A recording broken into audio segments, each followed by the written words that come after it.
Wahyu pasal 16. Lalu aku mendengar suara yang nyaring dari dalam bait suci berkata kepada ketujuh malaikat itu, "Pergilah dan tumpahkanlah ketujuh cawan murka Allah itu ke atas bumi." Malaikat yang pertama itu pun pergi dan ia menumpahkan cawannya ke atas bumi. Timbullah bisul yang jahat dan berbahaya pada semua orang yang memakai tanda dari binatang itu dan yang menyembah patungnya. Malaikat yang kedua menumpahkan cawannya ke atas laut, maka airnya menjadi darah, seperti darah orang mati, dan matilah segala yang bernyawa yang hidup di dalam laut. Malaikat yang ketiga menumpahkan cawannya ke atas sungai-sungai dan mata-mata air, dan semuanya menjadi darah. Kemudian aku mendengar malaikat yang berkuasa atas air itu berkata, "Adil engkau yang ada dan yang sudah ada, engkau yang kudus, sebab engkau telah menjatuhkan hukuman ini. Karena mereka telah menumpahkan darah orang-orang kudus dan para nabi. Engkau juga telah memberi mereka minum darah. Hal itu wajar bagi mereka."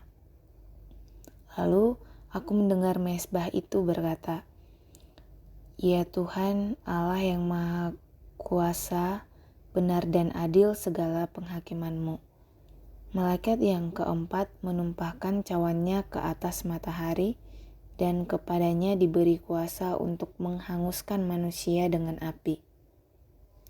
Manusia dihanguskan oleh panas api yang dahsyat, dan mereka menghujat nama Allah yang berkuasa atas malapetaka-malapetaka itu, dan mereka tidak bertobat untuk memuliakan Dia. Malaikat yang kelima menumpahkan cawannya ke atas tahta binatang itu, dan kerajaannya menjadi gelap, dan mereka menggigit lidah mereka karena kesakitan. Dan mereka menghujat Allah yang di surga karena kesakitan dan karena bisul mereka, tetapi mereka tidak bertobat dari perbuatan-perbuatan mereka. Malaikat yang keenam menumpahkan cawannya ke atas sungai yang besar, sungai Efrat.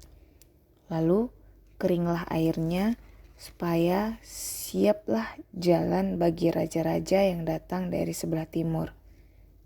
Lalu aku melihat dari mulut naga, dari mulut binatang, dan dari mulut nabi palsu itu keluar 3 roh najis yang menyerupai katak. Itulah roh-roh setan yang mengadakan tanda-tanda, dan mereka pergi mendapatkan raja-raja di seluruh dunia untuk mengumpulkan mereka guna peperangan pada hari besar, yaitu hari Allah yang Maha Kuasa. Lihatlah, aku datang seperti pencuri. Berbahagialah dia yang berjaga-jaga dan memperhatikan pakaiannya, supaya ia jangan berjalan dengan telanjang dan jangan kelihatan kemaluannya. Lalu roh-roh itu mengumpulkan mereka di tempat yang dalam bahasa Ibrani disebut Harmagedon. Malaikat yang ketujuh menumpahkan cawannya ke angkasa. Lalu dari dalam bait suci kedengaranlah suara yang nyaring dari tahta itu. Katanya, "Sudah terlaksana." Kilat pun memancar dan guruh menderu, dan terjadilah gempa bumi yang dahsyat seperti belum pernah terjadi sejak manusia ada di bumi. Begitu hebatnya gempa bumi itu. Lalu terbelahlah kota besar itu menjadi 3 bagian, dan runtuhlah kota-kota bangsa-bangsa yang tidak mengenal Allah. Maka teringatlah Allah akan Babel yang besar itu, untuk memberikan kepadanya cawan yang penuh dengan anggur kegeraman murkanya. Semua pulau hilang lenyap, dan tidak ditemukan lagi gunung-gunung.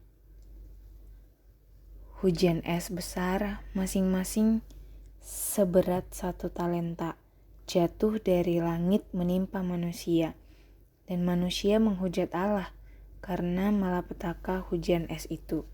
Sebab malapetaka itu sangat dahsyat.